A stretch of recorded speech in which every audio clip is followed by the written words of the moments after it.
people's hopes were dashed that Obama would be this, you remember a couple of years ago, some people even thought maybe Obama will be the official new investigation, it's like, and now, wow, boy, did we get fooled, right?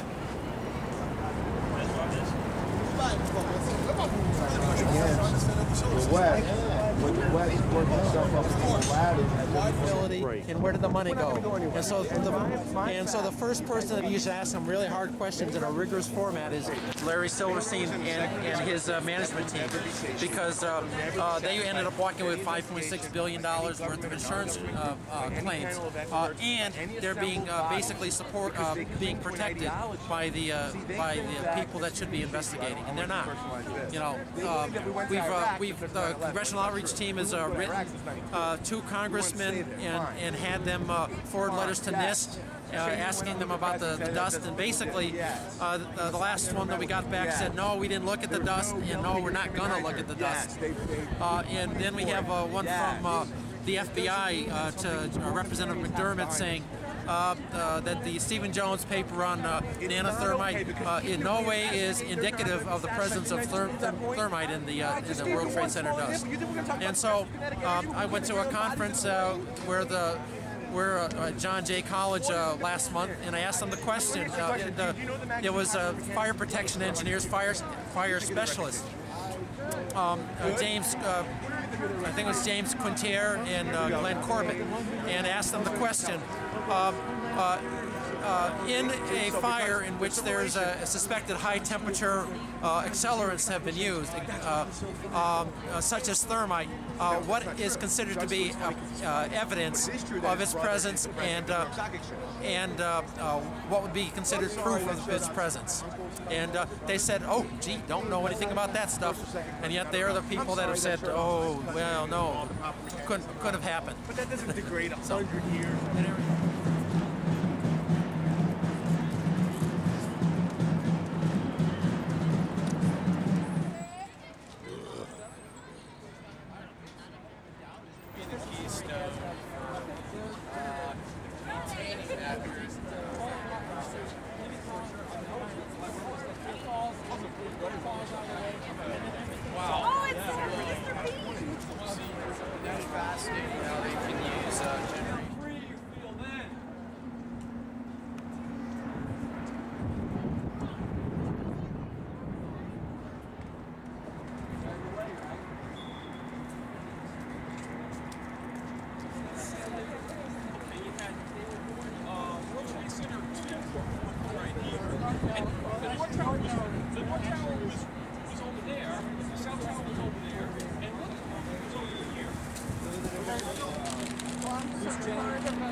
Engineers, 1,600 architects and engineers.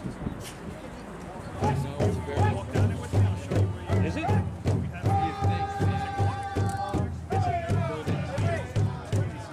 I'll be right there. I'm going to go down, check it out, come right back. Any of you people, look it up online. World Trade Center, Building 7. There were 3 buildings that day, not 2. World Trade Center. Collapse. Let's go. Freedom Towers. Let's express our freedom, right?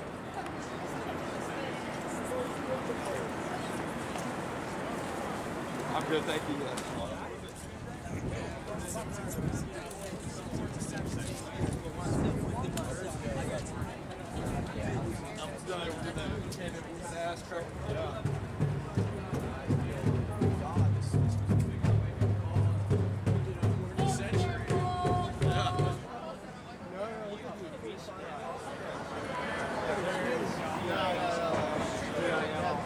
At least spread the message of 9/11 truth. Or at least spread the message of 9/11 truth. What we should do is gather in a circle. What we should do is gather in a circle and set up some sort of pseudo general assembly. Reaching out to passersby and handing out information that they had not seen before. It's always a delight to let people see the truth, the evidence, and at least expose them to the fact that a piece of information that they should know has been hidden from them. And in my case, I like to point out that 1,600 architects and engineers have signed a petition calling for a new investigation into the destruction of 3 World Trade Center towers, citing evidence of controlled demolition. And when I say that, I tell people, isn't that something you should have heard from the mainstream media, or any media?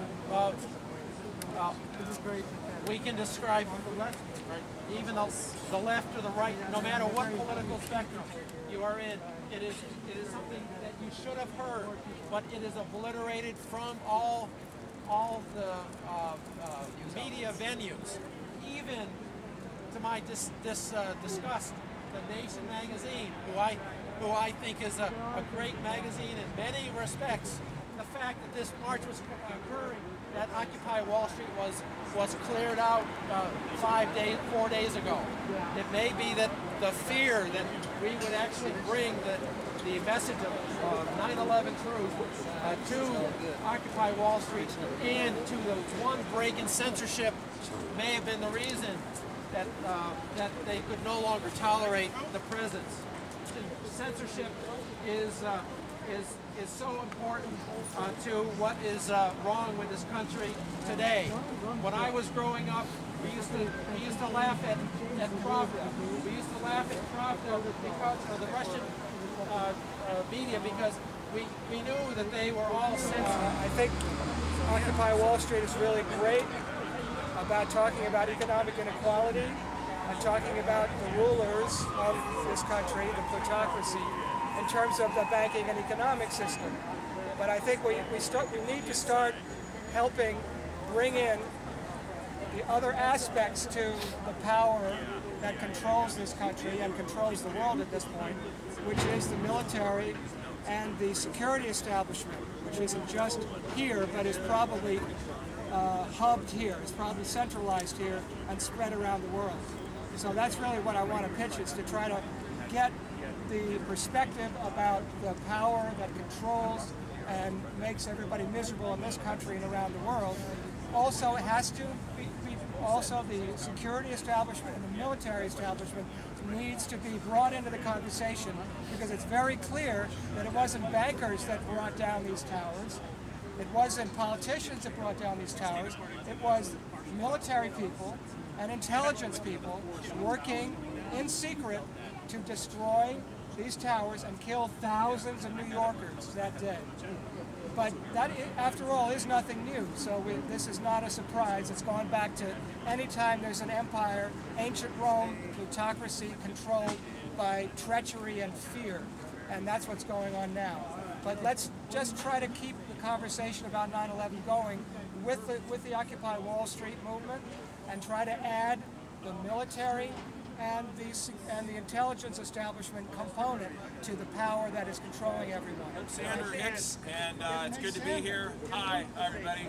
Thank you for coming. It's really important. I've been participating in Occupy Wall Street since about the first or second week, and I've noticed a 9/11 truth presence at every Occupy. I just crossed the country. I did Occupy LA, Occupy Oakland, Denver, and Omaha.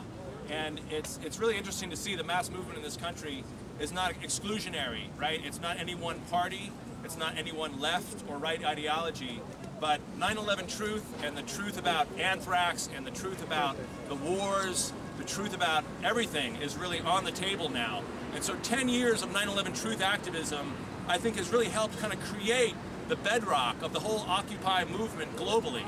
You know, that's like, if you look at the national poll data, it's interesting to see, like, you know, the Ohio University Scripps Howard or New York Times CBS poll shows that about 30 or 40% of this country has serious questions. But then if you look at the University of Maryland global poll data, like 90% of the globe, especially in Arabic-speaking countries, right? And you're like, whoa, like that's a huge paradigm shift. So like we're onto something, and even if we are something of a minority or a large minority in this country, globally we are in the majority. Globally, the globe is rejecting crony capitalism being led by Wall Street. The globe is rejecting the right-wing Zionist warmongering ideologies. And so thank you for coming here today. It's great to have Occupy Building 7 be like kind of like this new subset of the Occupy movement and trying to kind of envision where the 9/11 Truth movement has brought us. You know, it's kind of like, it's almost like a spiritual calling to stand up for truth, you know? Oh, yes. Because we're connecting to like the best of the essence of the world's religions. And even if you're atheistic or agnostic, it's kind of like we're called to be a part of a larger truth, you know, and that's a beautiful thing. And once you believe in what you're doing, you are unstoppable. Let me say that again. If you believe in what you're doing, you are unstoppable. Even Lao Tzu in The Art of War, like 3,000 years ago in ancient China, said basically the same thing.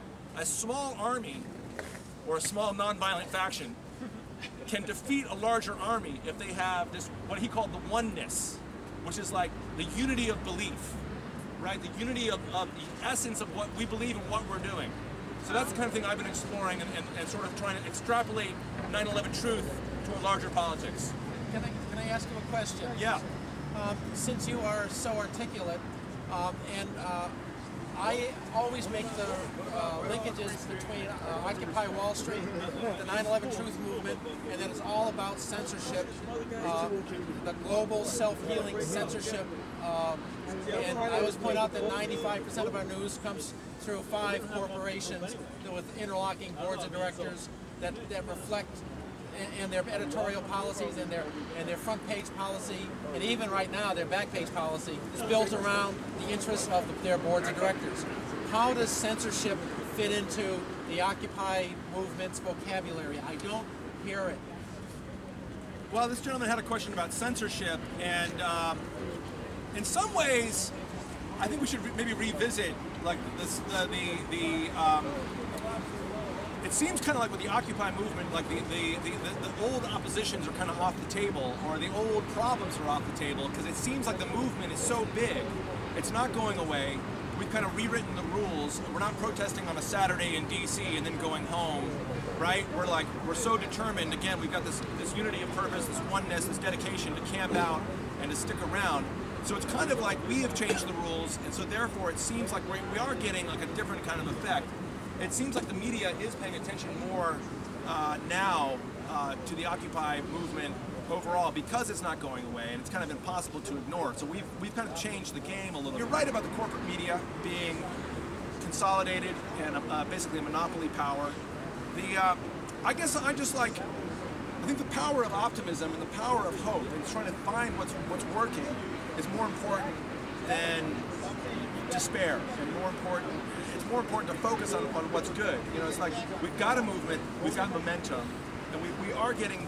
Sure, we're getting skewed corporate media coverage sometimes, but sometimes we're getting really good coverage. We all need to work on, and that's why I work so hard at 9/11 Truth and other events, is to break through the awareness, let people know. Most people I talk to don't know that there's 1,600 architects and engineers that have signed this petition. Once people are made aware, they are usually much more receptive. They're really very receptive. Yeah, I mean, I was hanging out with George Ripley from DC 9/11 Truth as he was walking up West Broadway with this gigantic sail-like sign that said Muslims were never proven to have done it. And I thought we were going to get some, like, you know, resistance, but every person who was stopping was very interested in this. You know, it seems like after 10 years with 2 illegal wars and all these diminished civil liberties, people are beginning, the taboo about 9/11 Truth is beginning to wear off. It seems like, you know, especially with people's hopes were dashed that Obama would be this, you know, you remember a couple of years ago, some people even thought maybe Obama will be the official new investigation, you know, it's like, and now, wow, boy, did we get fooled, right? Yeah, wait, find the positive and the negative. Well, the crisis of Obama, the crisis of these hopes dashed, creates Occupy. The new Siena research shows that 50% of New Yorkers now know that are questioning the official story. 50% of New Yorkers, according to Siena research, and some of those numbers go higher, whether it's if you partially believe or something that could go up to 60 or 70%. So the question is, people are finding out, but how do we get, you know, you can tell people about the science, you can tell them about the laws of Newton and Galileo, and going through the path of most resistance, falling through the path of most resistance, but how do you get them past what you call censorship, what I would call propaganda, because it's really people who are brainwashed by propaganda. So as soon as you say 9/11 inside job, oh, that's not possible. That's not possible. How do you present evidence to somebody like that? Well, like I said, the first thing I do is I say that, do you know that there's 1,600 architects and engineers, and ultimately, why don't you know that? If there was a bridge that had a problem and one engineer complained about it, that would be front page news, I say, and it probably would be. But 1,600 architects and engineers complaining about a major fraudulent engineering report is not even known. I was just going to say, I think censorship and propaganda, censorship is there too. They're two sides of informational warfare. And so part of the propaganda is misrepresenting what the truth movement does say. And part of the censorship is, where they're not ignoring us completely, they're bringing out some of the weaker claims and suppressing some of the more solid Well, they research. also put out bogus, like total fantasy claims to slip in with the truth, or so it makes it seem like, you've got, there are other, I'm not going to name them because I don't want to give them credence, and I'm not saying that they're, I've got an open mind. I'll consider that there's possibilities, but for the most part, that's what I like about the AE 9/11. It just goes to ask the questions about World Trade Center number 7, not the 2 Twin Towers, just this building right here, or what used to stand right here. They do talk about the Twin Towers, as they should. Well, All of that ear and eyewitness Take the evidence. microphone. Could you hold the microphone for the speaker? maybe you should have a conversation right here on the camera. All right, sure. Why not? Can I talk to you, please? You're welcome to. We're having we're all here in the park talking with each other, and you'd be welcome to join, sir. Would you like to join the conversation? I'll take this in private. 2, 3. Occupy Wall Street knows 9/11 was an inside job. All right. No, I don't have any more signs. You're, I'm sorry. Okay, I'm Betsy. Betsy, very nice to meet you, Betsy. Well, I live Mic check. Mic check. Mic check. Mic check. Mic check. Mic check. Thank you again for being here. Thank you again for being here. We want to, first of all, thank the New York Police Department for giving us a place to gather. All right. What we're going to do is go for a legal, non-permitted march. And what that means is that we're going to use the sidewalks. We're going to go around Building 7. It was an inside job. 9/11 was an inside job. Inside job. 9/11 was an inside job. Yeah, I was just talking to Scott.